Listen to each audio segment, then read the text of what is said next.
The government's decision to overturn an effective ban on American beef imports would appear to give Australia a chance to cut a deal on trade and tariffs with the US. This is in the wake of Japan doing a massive trade deal yesterday. Business editor Ross Greenwood joins me now. You have a view that this is all window dressing. Yeah, we're not going to see any American beef in our butcher shops anytime soon. Of course we're not. Why not? Well, because, the whole dynamics are for Australia to export beef and America consumes Australian beef. American beef coming to Australia is going to be way too expensive. And so as a result, the economics of this are just not going to work unless it's a gimmick. Like you get an American chain and goes, right, we got American burgers or American something. Right. It ain't going to happen, right? And the reality is that Australian beef produced is cheaper to export to America than American beef is to export to Australia. And by the way, there wasn't actually a ban anyway. The ban was all about Mexican beef going and being fattened in America and then potentially sent to Australia. So they said, hey, we don't want Mexican.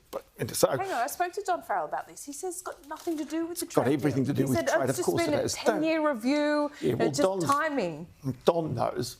Yeah. Don knows. You know. I'm going to show you some stats. Here you go. I'm going to show you some stats.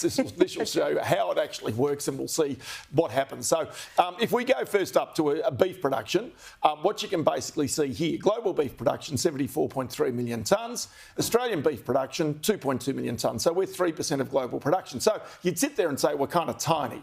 Well, we represent about 1 and 2% of world population. So we bat above our average. If we go to the world's top beef exporters, what you can see here is you've got Brazil on top, Australia number 2, India 3, and then you've got the USA number 4. Now, if we have the top beef importers, have a look at this. You've got China on top, USA second, Japan third, all our big customers of beef. And then beef consumption per capita. This is an interesting one. Argentina on top, according to the Meat and Livestock Association. The USA second, because they like Australian beef, and Australia is third. And we eat 24.3 kilograms of beef per year. So you'd have to say, are you getting your 24.3 kilograms of beef per year? No. I am. Low iron. Notoriously low. You need a bit more then. I do. Good steak. Do you the world of good. So these trade deals are really important though, Ross. Yeah. Don Farrell said, wouldn't give anything away this morning. Doesn't seem like we're any closer to a trade deal, but he'd have to secretly hope that this might help. But we've got a trade deal. We've got a free trade deal with America. So the question is, what are we angling at here? There's something else here. Something better than 10%. You'd have to think so, right? But no one's got better than that. So but then go and have a look at what the Japanese did yesterday. That's right. Right? So I just want to show you something because this was nuts. If you think about this, because of the tariffs, making a car in Japan and then sending it to America was going to get whacked with, a 25% tariff, which meant Japanese cars in America were uncompetitive. Now that that trade deal's been done and they've actually settled on a 15% tariff, just have a look at what happened to the Japanese car makers yesterday on the stock market. Mazda, up by 3.7%. Subaru up 2.7%. Wow. This is today, this is actually now. Toyota. This is on top of all of these stocks going up by 15% yesterday. So they went nuts. And these are stocks that barely move ever.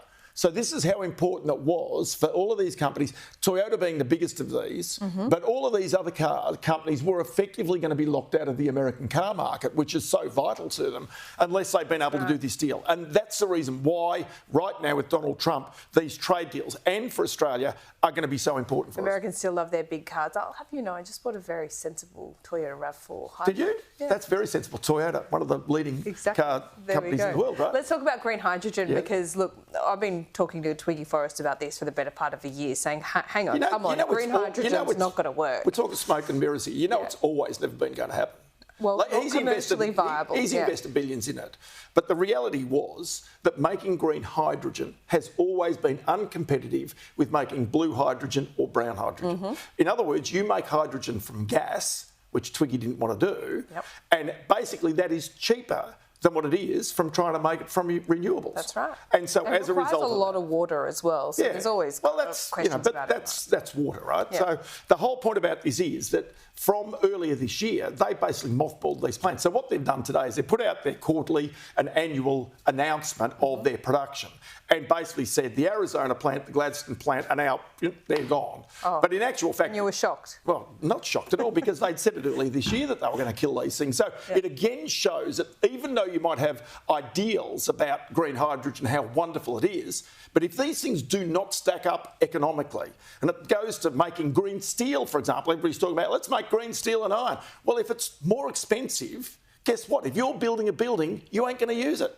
So this is the whole point about the ideals versus the commercial reality. So that's the idea. But there was record production for iron ore at Fortescue today. And so from that point of view, that was great for the shareholders, mainly because prices for iron ore have been well down because the steel industry is changing. And so as a result, they've pumped up their production to try and keep their revenues high as well. OK, Ross, what about the share market as a whole today? Let's have a look at it. So you can see in the corner of the screen, the share market is down just a little at the moment. If we have a look at it, just only a few points. So neither here nor there, but it has drifted off since the beginning of trade. If we go through some of the stocks that might have actually been of interest this morning, AGL, ANZ, there's Fortescue. See, up 4.5% because A, they've cancelled out that green hydrogen project, so that's good for the shareholders. And B, record production is also good for them. Where's the Aussie dollar at the moment? Let's have a look at that one. Aussie dollar sitting at 65, just under 66 US cents. So that's higher than it has been for some time. Do not travel there you go. to the US and buy coffees. Not now. See ya. Ross, great to see you.